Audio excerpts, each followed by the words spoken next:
Hey everyone, welcome back to the channel. So what we have here is the first developer beta for iPadOS 18. Now, there's not a ton of iPad-specific new features in this release, but that doesn't mean that the iPad doesn't still benefit from the features that cover the entire Apple ecosystem. So there's actually a lot of new stuff here.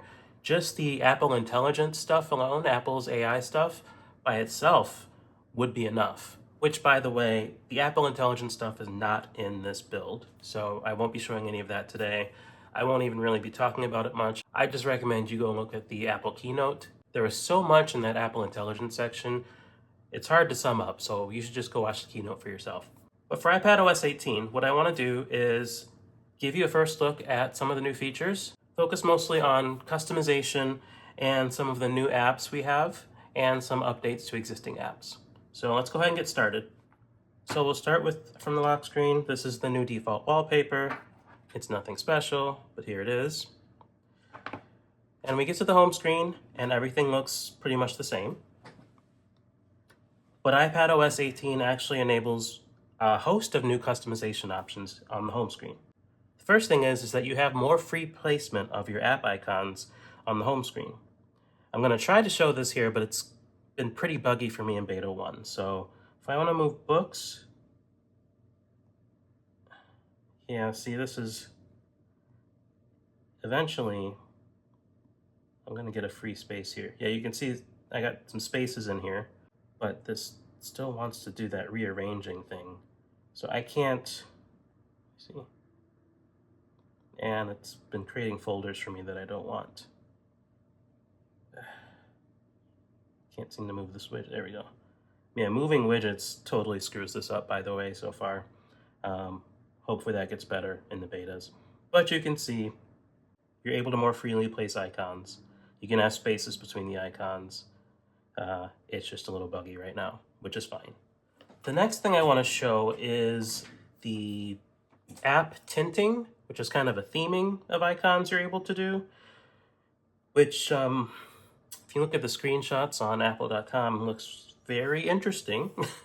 But I'm hoping you guys will inspire me here because I don't know, it looks, like I said, interesting. Anyway, so to get to the theming, we'll go into jiggle mode. We'll tap edit. And when I do that, in the corner here, it says customize. I'm going to hit customize, and you see I have a couple of options here at the bottom of the screen. I have the option to quickly switch between large icons and small icons. I prefer them smaller. And then I can switch between having light themed icons, dark themed icons, automatic, which is what I will probably keep it on, or I can tint them. And by default, it just tinted them this blue, but if I play with this slider, you can see the widgets and the app icons are responding to those changes. And there's even a little picker here, I guess, if you wanted to pull a specific color from your background as your color, you could do that here as well. And the sun here seems to be a quick toggle between light and, the dark mode tinting on the lock screen itself. It's interesting. So I know people have been requesting more theming options on iPadOS. You can go crazy with this, which is pretty nice. Now let's talk about the changes in Control Center. And I'm actually more of a fan of these than I thought I would be, because it turns out adding just a little bit of color to Control Center really just kind of makes it pop and feel more vibrant. I didn't realize how much I disliked the non-colored version until I saw this. So when you pull down Control Center, you have the option to add more controls right from this interface. So if you look in the upper left corner, you have this plus, and then we enter this kind of jiggle mode, and you're able to actually rearrange the items that are here, and you see there's spots for more controls underneath. So if I tap on add a control, I get this picker here, which gives me a host of different control options I can put in this interface. There's a lot of the standard ones we've had, But there's some new ones in here too. Print Center, for example, which I don't print that much, but it's kind of interesting. That's a choice. And orientation lock, personal hotspot. There's just a lot more customization here. It's even a search because there's so many. We also have drag handles on a lot of the controls that looks a lot like the interface for Stage Manager. So if I take this one for my dark mode toggle and pull it, I'm able to actually expand that or contract it back to a smaller version. So I have choice there. Control Center is also now paginated, so you can actually just kind of exit jiggle mode here. I'm going to swipe down, and it's going to bring me to my music interface, along with the options for controlling other speakers. If I scroll down again, I have the core system controls, Wi-Fi, Bluetooth, airplane mode, and whatnot. So really, oh, and of course, there's now a quick way to turn off your iPad because I'm not sure why it's necessary, but you know, there's that too. So a lot of good changes in Control Center and iPadOS 18. All right, so I guess I shouldn't bury the lead. We do have a couple new apps in iPadOS 18. The first is, of course, the most requested app ever on iPad, and that is a native calculator app. Despite the fact that pCalc exists and is awesome, and you should check it out, we finally have a built-in calculator. So what does it look like? It looks like that. I don't know about you. I think that looks just awful. Like, just awful. But I guess there's kind of a reason for that because it's not just a calculator. You have a variety of different options in here and capabilities that you can take advantage of. So I'm going to pull in the sidebar. That helps a little bit. And we have like a paper tape. So, do a couple calculations here. Shows up on the tape here, and of course it's an editable list. I can delete them if I want. So next, let's tap this calculator button on the bottom here. What this does is actually give you different modes you can switch between. So this is the basic calculator mode. If I go into scientific, okay, starting to look a little better. I have some scientific calculator options here. Everything gets a little smaller. Still looks ugly, but getting better. All right. Then I also have this option for math notes. Now, what are math notes? So a math note is this interesting feature that lets you write with the Apple Pencil, and the iPad will recognize your handwriting, recognizes it's an equation, and solve it in line in your notes, which is, I'm going to admit, pretty cool. So for example, if I put 5 plus 5, and I have to put the equals, so it knows it's to do it, we will, guessing that red box means I drew it poorly, so let's try it again. Plus 5 equals, there we go, it recognized the text, and 5 plus 5 is 10. And it can do more complicated equations as well, apparently. I'm not going to get into that today, but does that make it worth waiting 14 years for a calculator? I don't know, maybe, but it's here and it's pretty cool. Another feature that's new to the home screen would be the ability to lock apps behind Face ID or Touch ID without having to use shortcuts. So what does that look like? So from the home screen, say I really don't want anyone getting into my calculator. If I tap and hold on any app icon,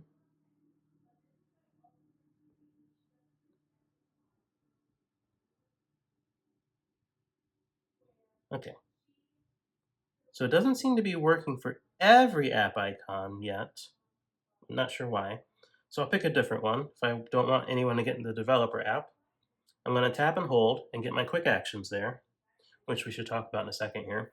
But the top option here is require Face ID. If I tap that, I get this confirmation prompt that basically is confirming that I want to require Face ID to open this app. I can also hide the app and still require Face ID. If there's some app, for whatever reason, you just don't want people to even see is on your device, you're able to do that as well. I'm going to say require Face ID. It's going to require my face. And then now when I open the developer app,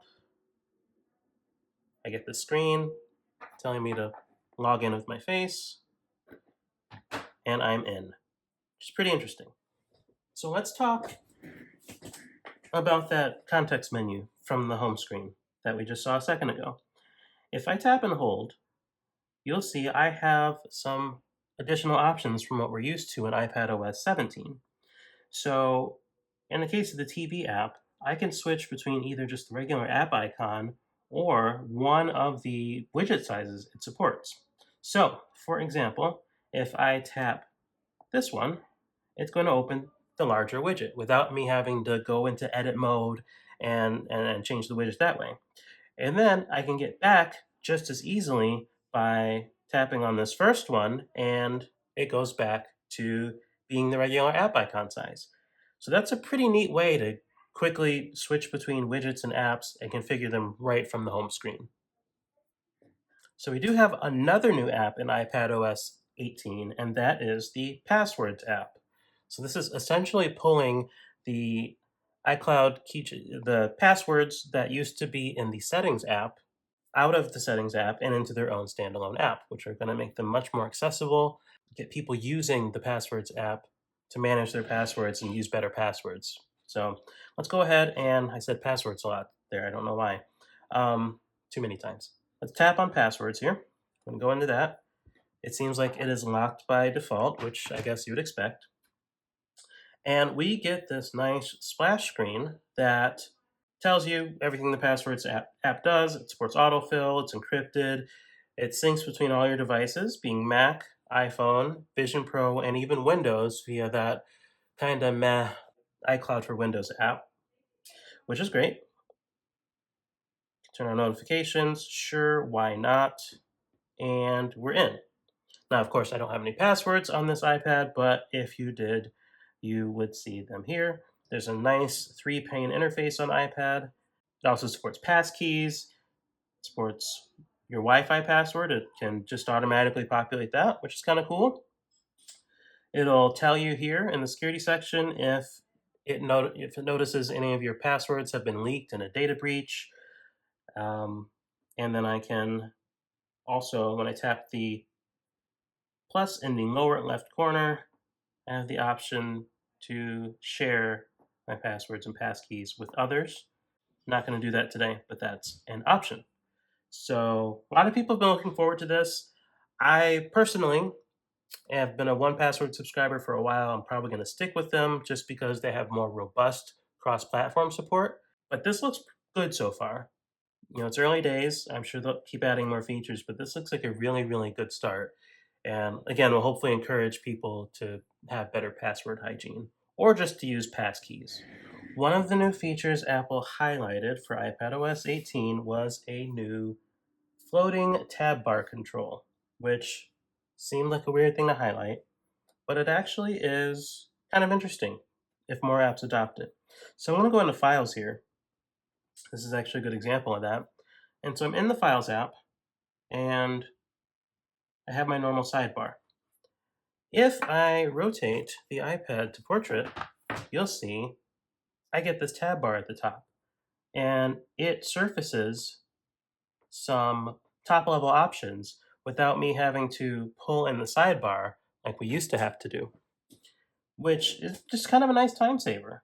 I could, of course, pull the tab bar from here as well, but I could see some potential there just in making it easier to get around in apps using this new tab bar control.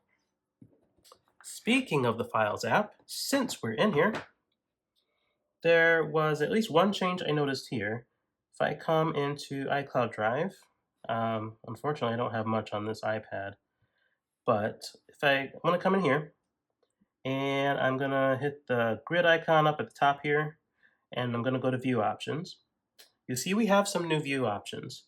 One of which that I've noticed is this icon and list size, which if I tap it, gives me the options really to make the folders just a little bit smaller, which is nice. Interestingly, the compact view removes the icon from the shortcuts, and I don't know. The tighter spacing makes it feel a little bit more like a Mac, I think. But that was an interesting option that's been added to iPadOS 18. The Notes app is another app that got some decent changes in iPadOS 18. I'm going to go into Notes here. And there's a new feature called Smart Script. And what that is supposed to do is leverage machine learning to learn your handwriting over time. And then as you're writing, say you're writing really fast or something, your handwriting's a little sloppy, iPadOS will be able to slightly adjust your handwriting so it looks more legible, but still looks like your handwriting. It actually looks really cool. I don't know that I can show this now, but let's give it a shot. Where are my controls here? The Notes app is frozen. Beta 1, folks. This is Beta 1.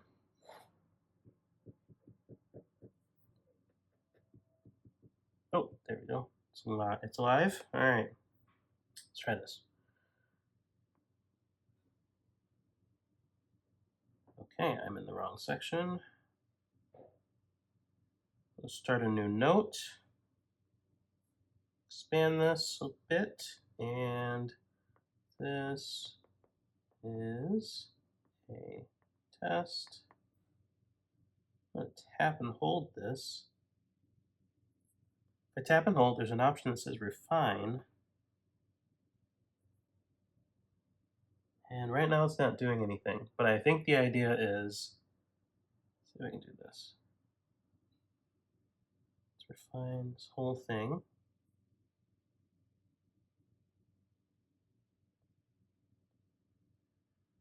Okay, well, did something. I don't know that it's more legible. Again, beta 1, so I'm excited for this feature because I don't think I have like terrible handwriting, but I definitely rush and it can get slightly unintelligible. So if this helps in that regard, I'm all for it. Another new feature we get is audio transcriptions in Notes itself. So let's see if we can get this going. I'm going to hit the paperclip icon up here. There's a new record audio option. This looks a lot like voice memos. Let's go ahead and tap record. This is a test recording. And so we have our audio transcription right in Note, or excuse me, we have our audio recording right in Notes. And I believe it's supposed to do transcriptions as well. But I don't see, oh, showed up. This is a test recording. Beautiful. I think a lot of students are using apps like GoodNotes, but if you are using Apple Notes as a student, this could potentially be very powerful for capturing lecture notes. So really nice feature here. Messages gets a few new features as well. So let's see if we can demo them. Let's jump into Messages. I'm going to start a new message to my buddy, Die Incognito, and say test message.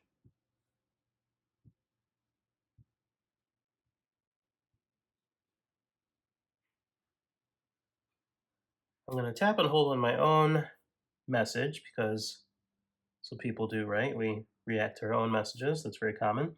And you see the new picker here, which the tapback picker, which before only had the few options we've lived with for like years, but now shows, looks like your most recent, no, not that, shows a selection of emojis here, and there's actually an option here to add more emojis. So yes, we finally have the ability to tap back with any emoji we choose, which is way overdue. We should also have the ability, see if we can start that, to apply text effects to our messages. So if I take that message, I'm going to double tap it or tap and hold. There's a new text effects option. Oh, look at that. That is a fun menu. I mean, I just wanted to make it italics, but you know, you can do a few different things here. So have fun with that. And I made my message have italics. Gotta be honest, I've been waiting for that for a long time. So this is going to be really, really nice to have when this goes live for everyone. We also have the option, which has apparently been much requested, to send messages later. I do this a lot at work for Slack, just because I don't want to bother my coworkers, after hours or on the weekend. So I'll schedule a message a lot of times. So if I type a message,